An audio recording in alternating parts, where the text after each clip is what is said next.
I guess it doesn't sound much like the Boston Pops, does it? It's not. It's Pete Kelly's Big Seven, and the name of the tune is Sugar. This is a 1927 hi-fi. We've just completed a movie here at Warner Brothers. It's called Pete Kelly's Blues. A lot of it plays right here in this ballroom. A lot more of it in a Kansas City speakeasy called Rudy's. Now, the story centers around a small jazz band in the Roaring '20s. Come over here. This is our drum. I'll turn it on for you. That blinker set us back $8.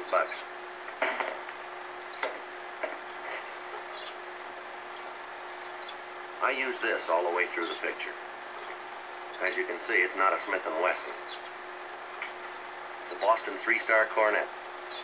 I don't know if much comes out of here, but a lot of practice went in. Come on over here.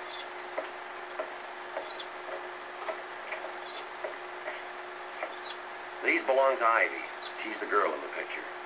I guess you can't exactly call her the down-to-earth type. These are her work clothes.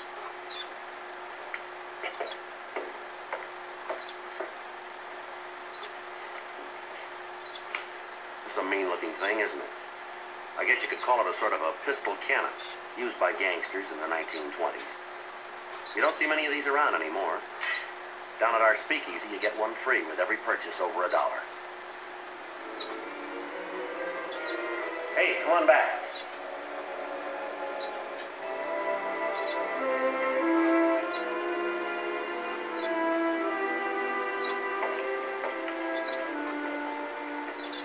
This is a CinemaScope camera. The man behind it is one of Hollywood's finest cameramen, Hal Ross. He photographed Pete Kelly's Blues. We think he did a good job. Here's how some of the people look. Janet Leigh. You'll see her wearing those funny-looking clothes of the 20s. A nice loose fit with no lines. This is Edmund O'Brien. When a man's mean, they say, you'd hate to meet him alone in a dark alley at night. In this picture, you'd hate to run into Eddie at Easter sunrise services. This is his girlfriend, Rose Hopkins. Peggy Lee does the part. She sings, of course, but she does a lot more. And one night something happens to her at Rudy's.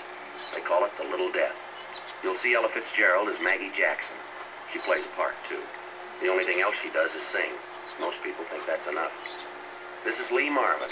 He plays Al Ganaway, clarinetist in the band. Andy Devine's in it, too. Yeah, Jingles hung up his spurs long enough to do a tour of duty in Kansas City. Andy plays a different kind of part. I really don't know how to describe it. I guess you could say he plays Joe Friday. You'll hear a lot of music in Pete Kelly's Blues, played by some of the country's finest jazzmen. There's Matty Matlock, Dick Cathcart, Nick Fatoul, Eddie Miller, just to name a few. And you'll hear some fine New Orleans men, too.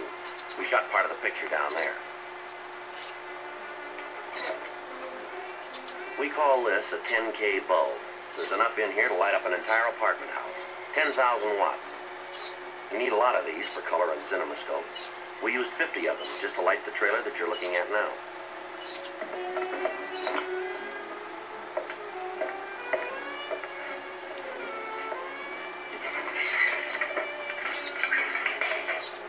Well, I'm on my way over to look at this reel of film. I sure hope you'll come and see it. A lot of unexpected things happen in this picture.